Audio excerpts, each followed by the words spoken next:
ပြည်တွင်းစစ်လူဖြစ်မလာတဲ့လူတယောက်နေရာလူရာကနေပြည်တွင်းစစ်ဖြစ်လာတယ်ပြည်တွင်းစစ်ဟာ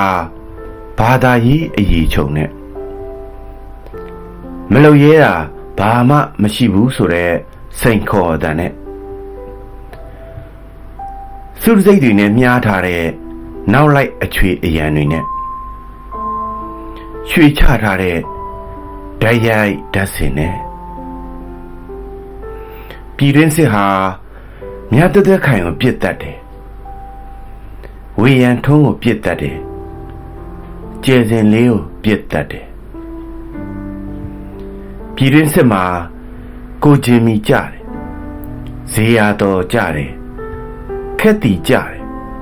ကေဇဝင်းကြတယ်ကြည်လင်အေးကြတယ်ငင်းငင်းအတွက်တဲ့ပြည်တွင်းစစ်ဟာငင်းငင်းနိုဘယ်ဆုရှင်ကိုထောင်တဲ့ထက်နေပြည်တော်မှာမတူတော်ချင်းချင်းအရက်ခွဲငှဲ့နေကြတယ်ပြည်တွင်းစစ်ဟာပရိတ်ရည်တွေကိုအစိတ်ရည်ထည့်ပြီးလေမြန်မက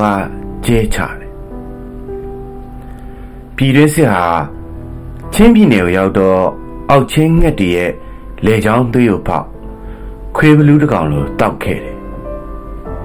ပြည်တွင်းစစ်ဟာအညာဒေသကိုရောက်တော့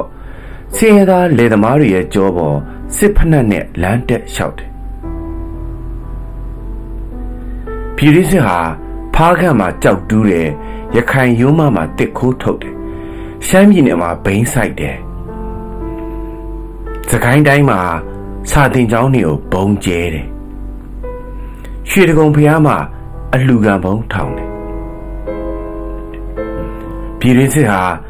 အနုပညာစစ်တွေကိုအမှောင်ချပစ်ခဲ့တယ်ပြည်တွင်းစစ်ဟာအရက်ပုပေမဲ့အစာအိမ်ကြီးတယ်တိုင်းပြည်ရဲ့တယံဇာတတွေစားတယ်ပြည်သူပိုင်ဆိုင်မှုကိုဓမြတိုက်တယ်ငါတို့အားလုံးရဲ့အနာဂတ်ကိုအပိုင်စီးတယ်ပြည်တွင်းစစ်ဆိုတာ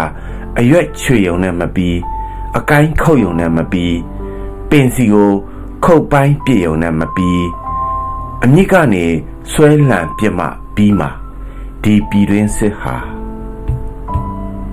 လူကာ